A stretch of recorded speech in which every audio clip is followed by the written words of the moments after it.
Bismillahirrahmanirrahim. Kıyamattın belgileri jönünde aytıp attık ele. Kıyamattın belgileri ikiye bölünет degen biz. Kiçine belgileri, anan çoң belgileri. Biz buga çeýinki sabaklarыбызda kıyamattın kiçine belgilerini aytıp büttük bardygy. Emi kıyamattın çoң belgilerini başlap atабыз. Kıyamattın belgileri, bul çoң belgileri biri payda bolgondan keyin kalgandары oşonu erçip ketet. Abu Hurayra radıyallahu anh aytat, Allah'ın Elçisi sallallahu aleyhi ve sellem aytdı. Belgilerden çıgıusu, kıyamattın belgilerinin çıgıusu. Birinin artından biri bolat. Bayağı jibi üzülüp ketken monçoktun bayağı taşları birinin artından biri düşüp ketkendey, kıyamattın çoң belgileri dagı biri bolgondan keyin birinin artından biri oşentip ulanıp ketet deyt. Uşul lemani Abdullah ibn Amr radıyallahu anhudan dagı aytılgan. Allah'ın Elçisi aytat, kıyamattın belgileri bul bayağı bir jipke tizilgen monçoktun taşlarına okşoş. Jip üzülse taşlar birinin artından biri düşüp kalganday bu. Kudum kıyamattın çoң belgileri biri baştalganda artından birbirini erçip ketet deyt. Mına uşunday bolup, demek bul kıyamattın çoң belgilerine girişip atабыз. Kıyamattın çoң belgilerinin eң birinçisi bul el-Mesihud Dajjal. Bayağı bardygy ukkan, çoң kiçine ukkanda ürpöygön uşo korkunçlu Dajjal. Bul Dajjal jönünde negizinen 6'ga bölüp karaptır. Eң birinci orunda Dajjal degen sözdün manisi ne? Bunun fitnesinden avaylaş gerek. İkincisi Dajjal'ın sıfatları, avaldары. Üçüncüsü Dajjal bola turgan ordu jana zamanı. Dördüncüsü Dajjal menen çoğu kele turgan fitneler. Beşincisi Dajjal'ın jer betinde жүрүүsü. Altıncısı Dajjal çıkkandan keyin kança vakit turat uşul jönünde eken.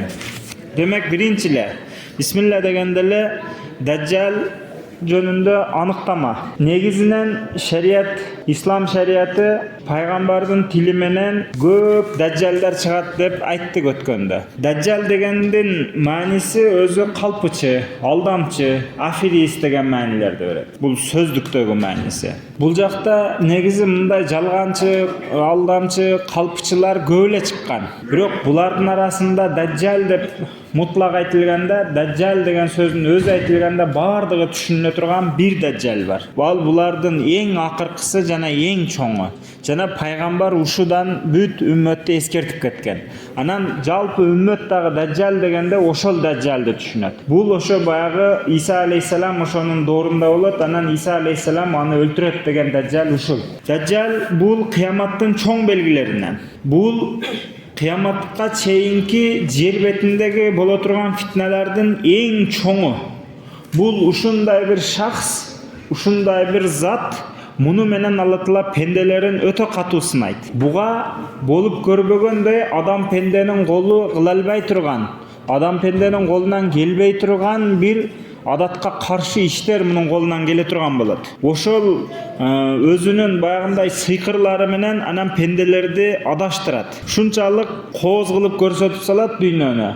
Adamlar aga büt erçip adaşıp ketişet. Bulardın bardygy albatta Allah Taala'nın çiğip koygany, ölçöp koygany Allah'ın kaloosu menen bolat. Allah Taala Dajjalga uşunday bir özgöçölük beret. Al bir kişini öldürüp kaytıp tirilte alat. Bul nerse Dajjal'da oşol adaşuusuna dagı tereňirek giriş üçün bolat. Oşonduktan bul Dajjal Mesihud Dajjal dep aytılат. Mындай Mesihud Dalala deyt. Adaşuunun Mesihi dep dagı aytılат bunun adı. Birok Allah Taala bul Dajjal'dı uşunday bir alsız kılıp jaratkan.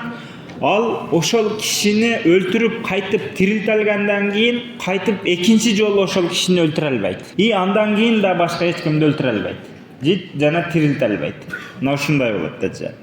Andan keyin bul Dajjal'dın Allah Taala uşunçalık начар alsız kılıp jaratkandыгынын sebebi al gözü, oң gözü takır ile mындай sılangan bolat, jok bolat. Sol gözü dagı solup kalgan жүзүмгө окшош болот. Eger al Kuday bolsa öz aytkanda, anda birinci özünün betini oңдоп albayбы? Dajjal davasında özünün koygon doosunda ösöt. Birinci özün bir salih kişi katары көрсөтөt. Andan keyin paygambar katары көрсөтөt. Akırı barıp Kudayman deyt, anan oşol Kuday ekendigine baya bir kişini өлтүрүп кайтып тирилтеле тургандай бир ушуга окшош өзгөчөлүктөрү болот андан кийин. Же болбосо кайсы бир айылга келгенде, шаарга келгенде ошол жердегилер ага моюн сунган үчүн аларга жамгыр жаап, жерден көк чыгып, уйларынын курсактары чампайып, сүттөрү көп болуп, койлору семирип, төөлөрү семирип, кайсы бир шаарга барса, алар ошол кайсы бир шаардын эли бу дажжалды кабыл албай койсо, аларда ачарчылык болуп, кургакчылык болуп, өлөт тийип, анан малдары семирбей, арыктап, туулгандар да өлүп калып, ушундай нерселер болот. Бул баягы дажжалдын өзүнүн Кудай экендигин айткандан кийинки ошого жараша кыла турган баягындай сыйкыр иштери. Мына ушундай. Алла Таала ушундай кылып хикматы бу пенделерин сынайт экен. Бул пенделерине жөнөтүлгөн сынактардын эң акыркысы ушул дажжал болот экен. Демек бул дажжалга киришүүдөгү, дажжал темасына киришүүдөгү кириш сөз ушундай. Бул жалпылап үстүртөн айттык.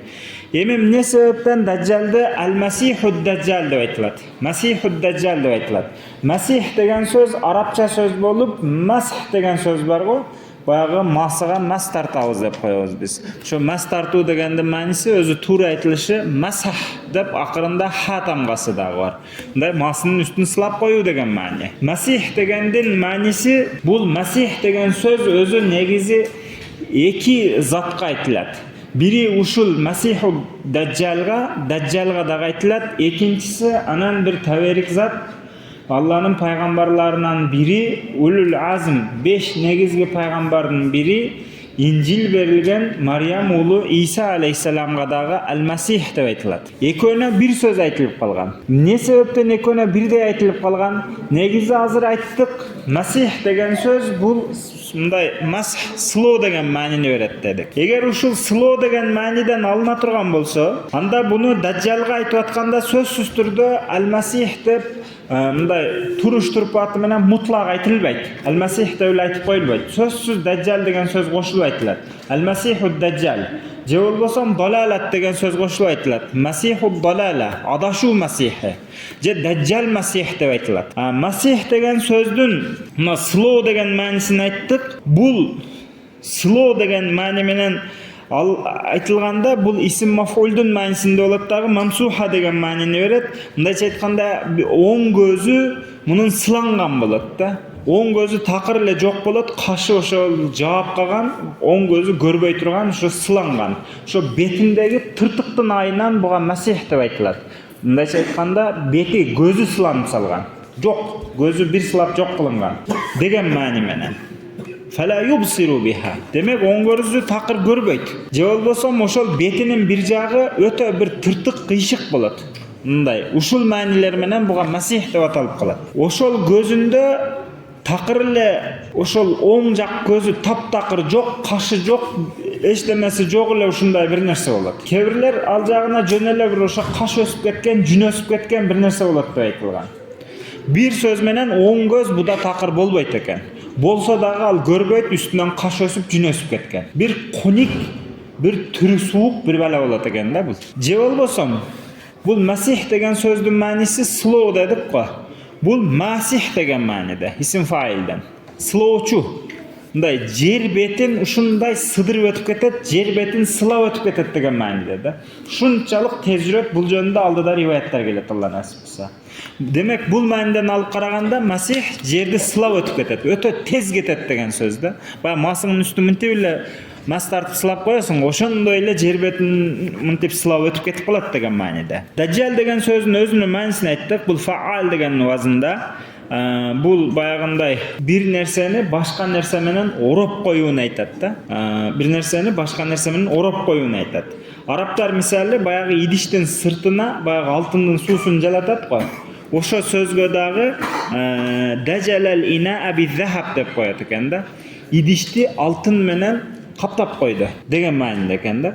Мындайча айтканда дажжал дегени акыйкатты батыл менен ороп коет экен да. Жалган нерсе менен туура нерсени ороп адамдарга көрсөтпөй коет экен. Ошон үчүн адамдар буга ээрчип кетет экен да көпчүлүгү. Ушул мааниден бул башында айттык, сөздүк мааниси дажжал дегени бул калпычы, жалганчы, алдамчы, аферис, Дагы эмне деген сөздөр бар ушундай ушул маанини берген. Ошолордун бардыгы менен айтсаң боло берет да. Даджал деген сөз бир сөз менен ушундай жалганчы дегени.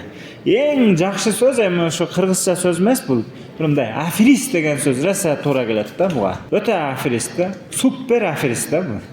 Шундай болот болчу. Андан кийинкиси Даджалдын фитнасынан сак болуу жөнүндө. Даджалга чейин көп даджалдар чыгат дедик. Калпчылар, алдамчылар, аферисттер өтө көп чыгат дедик. Ошолордун 30га жакыны өзүн пайгамбармын деп айтып, элдин башын айлантып берет дедик. Өткөн сабактардын биринде айтканбыз. Бул ошол даджалдардын ичинен эң акыркысы жана эң чоңу, жана эң кооптуусу. Бул фитнанын булагы болот. Будан фитна кадимкидей эле булактан суу агып чыккандай агып чыгып турат. Фитна ушундай болот будачы. Куранда Даджалдын аты ачык айтылган эмес. Бирок уламалар Новул Ан'ам сүрөсүнүн 158-аятында ушуга ишара бар деп тафсирлешет. Аузу биллахи минаш шайтанир раджим. Yawma ya'ti ba'du ayati rabbika la yanfa'u nafsan imanuha lam takun amanat min qablu aw kasabat fi imaniha khayra. Qul intaziru inna muntazirun. Rabbingin belgilerinin kebiri gelgen malda murda iman keltirбеген же иманына жакшы кесип жакшы бир нерсе кылбаган адамга иманы пайда бербей калат. Күтүп тургула, биз дагы күтүп турабыз дейт. Же болбосо карап тургула, биз дагы карап турабыз. Бул аят. Ушул жердеги Раббиңин аяттарынын бири, кебири келген учурда деген сөздөн ошол белгилердин кебири Даджал деп тафсирлешкен экен. Куранда демек Даджал деген сөз ачык айтылган эмес, бирок ишаралар бар Даджалга. Ушул аятта жана ошол аяттарда. Абу Хурайра радыйаллаху анху ушундай дейт. Аллахтын элчиси саллаллаху алейхи вассалам айтты: 3 нерсе чыккандан кийин кишиге иманы пайда бербей калат. Мурда иман келтирбеген болсо, же иманына жакшылык кылбаган болсо. Кайсылар 3 нерсе? Күндүн батыштан чыгышы, Даджалдын чыгышы, анан Даббатул Арттын чыгышы. Бул Муслим, Тирмизи риваяты. Ушул лемани Хишам ибн Амир радыйаллаху анхудан дагы келген. Ибн Умар радыйаллаху анху айтат, Аллахтын элчиси саллаллаху алейхи вассалам айтты: Хаджатул вадада коштошуу ажылыгында пайгамбарыбыз мындай деди: Аллага мактоолорду айтып, хамду саналарды айткандан кийин Масихуд Даджал жөнүндө дагы айтып атып, ал жөнүндө узун айтты дейт. Анан айтты: кайсы гана пайгамбар болбосун бардыгы үммөтүн Даджалдан коркутуп келген. Нух өзүнүн үммөтүн Даджалдан сак болууга чакырган. Нух алейхиссаламдан кийинки бардык пайгамбарлар үммөтүн Даджалдан сак болууга чакырып келген. Ал ушул күнгө чейин чыкпады. Бул мен кошкон сөз. Ошо пайгамбарыбыздын дооруна чейин чыкпады да. Силердин ичиңерге чыгат деди пайгамбар. Чыкпады да себеби пайгамбарга чейин Даджал. Ал силерге жашыруун болбойт. Ал жашырынып калбайт ал. Себеби Раббиңер сокур эмес. Ал деген сокур болот, оң көзү. Кудум эле соолуп калган жүзүнгө окшош. Шайхайн риваяты. Бухари, Муслим. Демек хадис сахих.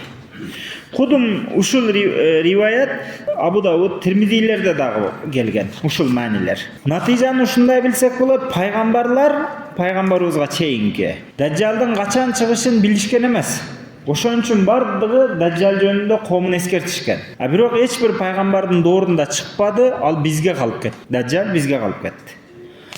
Абу Умама аль-Бахили радыйаллаху анху айтат, Аллахтын элчиси саллаллаху алейхи вассалам айтты: О элдер, жер бетинде Алла Таала адам атанын жараткандан бери Даджалдын фитнасынан чоңураак фитна болбойт. Чындыгында Алла Таала кайсы гана пайгамбарды жибербесин, ал пайгамбар сөзсүз түрдө үммөтүн Даджалдан коркутуп эскерткен. Пайгамбарыбыз айтып атат: Мен пайгамбарлардын акыркысымын, силер үммөттөрдүн акыркысыңар. Ал силердин ичиңерге чыгат, анык. Эгер ал чыгып, мен силердин араңарда турган маалда чыгып калса, мен ар бир мусулмандын атынан өзүм аны менен күрөшөм. Эгер ал менден кийин чыкса, ар ким өзүнө өзү сак болсун. Алла Таала ар бир момунга, ар бир мусулманга менин орун басарым болсун дейт. Ал Шам менен Ирактын ортосундагы бир жерден чыгат. Анан оңго, солго жүрөт. "O Allah'ın pendeleri, beken bolgula" dep Peygamberimiz oşol özünün zamanında turup, oşol Dajjal çıkkan zamandagı ümmetine kayrılıp atat. "Ya ibadallah fasbutu", ey Allah'ın pendeleri sak bolgula, aman bunday beken bolgula dep oşol jakta turup, uşul jaka kayrılıp atat. Bul Abu Davud, İbn Maja, Hakim rivayatlari. Uşul lemenler Abdullah ibn Mughaffal, Huzayfa ibn Usayd Asid al-Ghifari radıyallahu anhulardan da rivayet kılıngan. Huzayfa radıyallahu anh'ın rivayeti Muslim, İmam Ahmad, Abu Davud, Tirmizi, İbn Majalarda gelet. Bir rivayette Peygamber sallallahu aleyhi ve sellem uşunday deydi. Huzayfa radıyallahu anh'ın rivayeti. Huzayfa ibn Asid al-Ghifari radıyallahu anhu. Biz bölmede ölçüyüz deydi. Peygamberimiz bizden üstüyüzdeki bölmede öyle deydi. Anan Peygamberimiz bizge karadı da "Neni söyleş otasыңар" dedi. Biz ayttık kıyamet jönünde desek, Peygamberimiz aytdı kıyamet 10 belgi olmayınca gelbeyt dedi. Çıgışta bir yer jutuğu bolat, batışta bir yer jutuğu bolat. Arap çölkömünde bir yer jutuğu bolat, duhan, tütün bolat, Dajjal bolat, Dabbatul Ard bolat, Yajuj bolat, Majuj bolat, gün çıgıştan çıgat. Anan adın terenginen bir ot çıgat dep uşu nerselerdi aytdı. Bulardın bardığından bizge çıga turgan natija Dajjal sözsüz türde çıgat eken. Jana ошо Dajjal'dın bagı fitnelerinden biz sak boluşubuz gerek eken. Allah Taalam ilayim oşonun çıgışın öte alısqı zamanlarga kaltırsın. Bardyk musulmandарды ошо Dajjal'dan saktagan bolsun.